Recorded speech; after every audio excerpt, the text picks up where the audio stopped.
Hey, what's going on? I'm Matt O'Leary back with another video, and today I'll be talking about my thoughts on wide receiver usage through 2 weeks. Before we get started today, I just wanted to mention you can follow me on social media at Matt O'Leary NY. If you haven't already, please make sure to subscribe to the Just Jets podcast wherever it is that you get your pod. All right, so after a day on sitting on Sunday's game and using a lot of aloe, because clearly 8 hours in the sun with Irish skin isn't the best, and yes, I did use sunblock. I saw all the jokes. I get it. It's all good. I'll survive. I'll be okay. But honestly, just want to say again, it was a blast hanging out with people in the parking lot beforehand.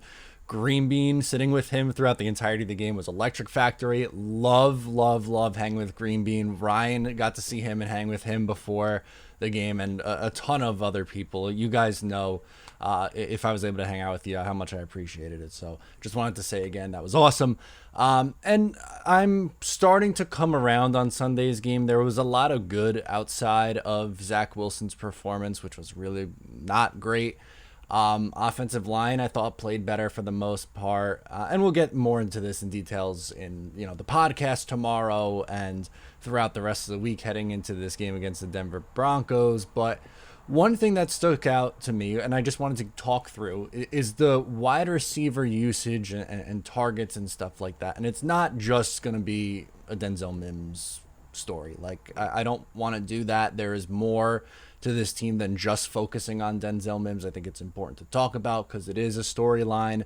I don't think it should be ignored, but I don't think it should be like the 100% focus either. There's a lot going on here with the reps divvied out so far. So I was honestly surprised when I saw the percentage of snaps played by the 5 wide receivers on the Jets from this past week. Moore led the way at 78%. That's fine. No issue there. Davis at 73%, a little bit lower than I anticipated, but fine. Braxton Berrios, 59%, seems a little bit high. We'll talk about that on a second.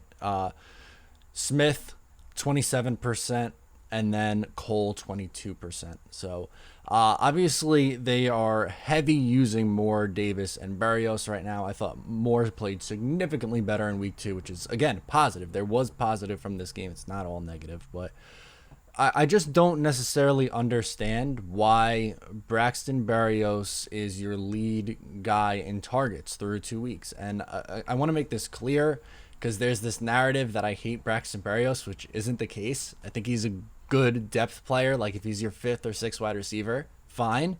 But I don't think he should be getting 18 targets in 2 games. Again, fine player. Nice safety blanket, nice slot kind of guy, punt returner, special teamer. I get all that.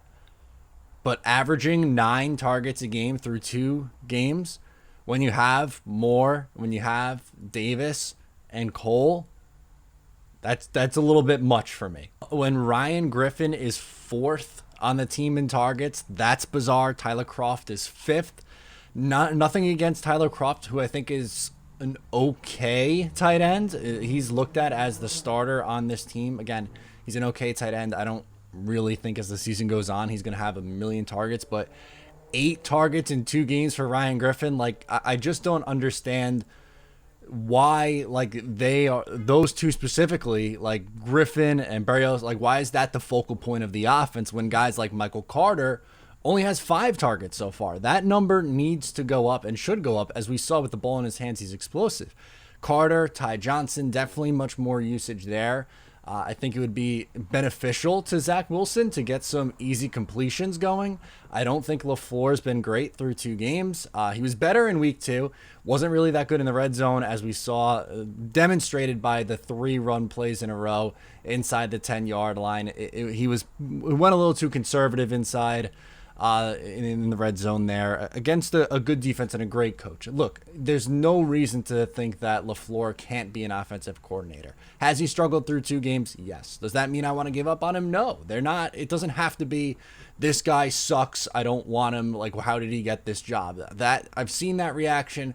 It's way too much of an overreaction. At the same time, you can't just sit here and go, yep, LaFleur's been great. The offense has been great, because it hasn't. It hasn't. So you have to call it fair and still give them a chance. Like, there's a little bit of a gray area which we find ourselves in right now when covering this team or talking about this team or when trying to analyze this team. And finally, with Denzel Mims, no, he's not the reason why they lost in week 2. there are much more important things that matter. But again, it would be weird not to talk about it because I don't know how he can't see the field over a guy like Jeff Smith or 22% with Keelan Cole. I don't know. I just think that if I was building the offense, I would try to go with Moore, Davis, Cole, when Crowder's healthy, Crowder there, and Mims. Those would be my 5 that I would use on a regular basis. Rotate them around, move them in and out if they can, all that stuff. I just don't think you need to pigeonhole Denzel Mims and say, okay, we got to get him to fill every single role. Instead, I would just be trying to work to my player's strength and saying, okay, this is what this player does well. Specifically, like not even just in the receiving game, as a 6'3" target with 4'3" or low 4'4" speed, which is impressive in itself, but he's a really, really, really good run blocker, and that should matter in this scheme when you're looking at what they're going to try to do on offense. They're going to try to run the ball, and they did that a lot better in week 2. Denzel Mims is one of the better blocking wide receivers that this team has to offer, so that's why I'm a little bit confused. Again, are there more important things to this season than if Denzel Mims plays or not? Of course there is. I'm not going to say that there isn't. But at the same time, it is bizarre. And if you're just passing it off because you're just going to blindly follow everything the head coach or the general manager decides, then I'm sorry. I just can't do that. Again, I like Joe Douglas. I think he's done overall a pretty good job. Robert Saleh, I am overall excited about him, and I think he is going to do a good job, but that doesn't mean that I have to fall in line and go lockstep on every single belief that each one of those guys has. That's not fair analysis. You're just following blindly because you're supposed to or because what you're being told to do. Don't get it. So, yeah, that's my overall take on the wide receiver position and just who's getting targets. Let me know in the comments below. Have you agreed with the target share? Should it change? All that stuff and more. Subscribe if you're new. I'll talk to you next time.